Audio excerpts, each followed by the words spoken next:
So I'm having a chat with Andy from Black Veil Brides. How are you? I'm doing fine. How are you doing today? Yeah, not too bad. Thank you very much. First things first, the single that we've been playing, a brand new single of yours called Fields of Bone. What can you tell us about the track? It is I want to say it was maybe the third song that we wrote for this record back in January of 2020, pre-pandemic world. We had started work on this record, and then we were intending on going on tour for a years-long tour, world tour, and then obviously that didn't happen. So we had this song that was a demo that it honestly started with kind of a turn on the riff from Typo Negative's song called I Don't Want to Be Me. And it was a very upbeat kind of punky song. And then, as happened with the entirety of the record, we had more time to really reevaluate all the songs. And this is one that we pretty early on went, well, we like it, but is there a way to make it into something different or more grand or feel like it's its own entity within the album? And so we've kind of repositioned it. And now it's kind of combination brooding, banging song as well as kind of got some electronic elements and everything like that. Yeah, fantastic. And as mentioned, that's off a brand new record of yours called The Phantom Tomorrow. That's coming out later this year. What can people expect when they get a chance to listen to the record? Well, it's a concept record. It is, our hope to be able to build a world where people can feel like they're kind of lost in the story, and not lost in the sense that they don't understand it, but in the sense that you can kind of delve into this world and feel like you're a part of something. And I think that's always the hope of any kind of hard rock record, is to really create an environment where you feel like you can kind of not think about the drudgeries of life or the difficulties you might face. And obviously after a year that we've all had this shared nightmare internationally, it's a good time to kind of build this world that's maybe outside the confines of what we've been experiencing. Yeah, absolutely. And speaking of the pandemic, how much of an effect did it have on this record? Well, I mean, honestly, it sounds weird to say it, but I don't know that we would have been able to make such a detail-oriented album without the benefit of time. I would say the only silver lining within all this for us is that normally we'd be making a record more piecemeal, where you'd work on some material, then you go on tour, then you come back. With this, we pretty early on realized that the only thing we could do was make this album. And so once we were able to kind of figure out a safe protocol to go into the studio, that's basically all we did for the last year. And in some ways it helped normalize our lives, because going to the studio is a familiar feeling. So when the rest of the world was totally shut down, and here in Los Angeles the restrictions were really strong, we were still able to at least go to work, so to speak, in a safe way and make something creative. So I think the record has benefited from time. I think that it's a very, we say it in the liner notes of the record, we made this record during one of the weirdest times in human history.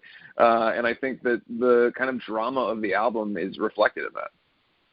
Yeah, most definitely. And obviously the tour that you had planned has been put on hold. I'm sure you'll want to be back out on the road as soon as possible, really.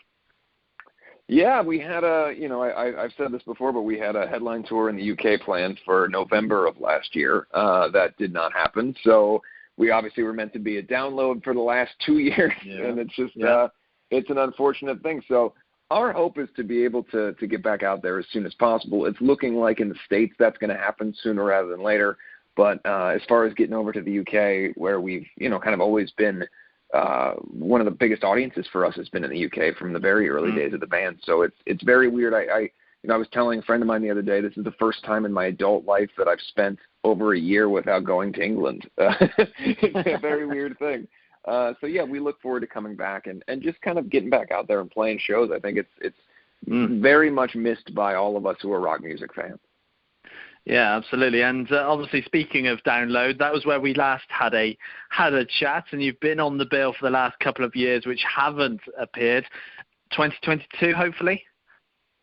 Hopefully, if Andy and the good folks at Download will have us, we'll be there. It's been a huge point of emphasis in our career since the beginning, and really, the first time they took a risk on us and put us on a main stage at Download early on in our career, it did a lot for us, and it's meant a lot to our career. So it's one of those things. It is greatly missed, and I think if you ask anybody in the band what your favorite Black Veil show is, they will all say one of many Downloads we've played. Yeah, absolutely. So you, as a band, have been releasing music for over 10 years now. How has the band evolved since the start through until what is now going to be album 6?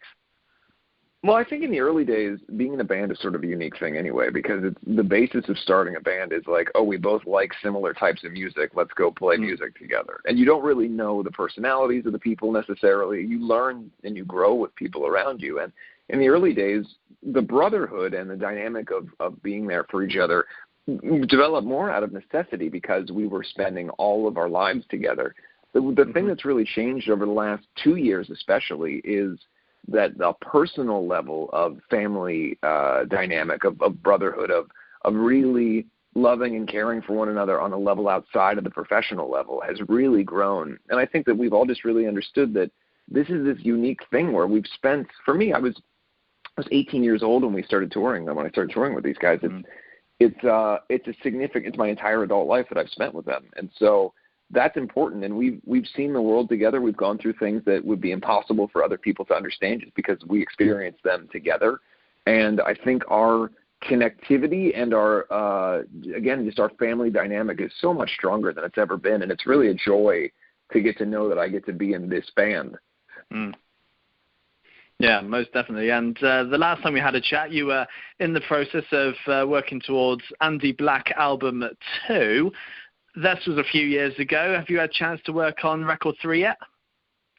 I kind of always thought that maybe I would look at it in, what would now, since we've kind of airlifted 2020 to 2021, I kind of thought that maybe I'd take a look in like maybe a year or two out from The Phantom Tomorrow. Like, oh, maybe I'll think about writing some songs.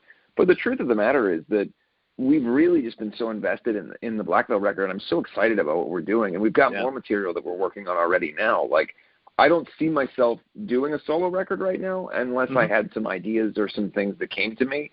But as of right now, I feel like if I tried to sit down and do a solo record, it would be I don't know that I have the material in my mind. And I feel like the best thing you can do when you're trying to do something outside the context of what you normally work on creatively is to have an idea of, oh, this is something I'd like to try.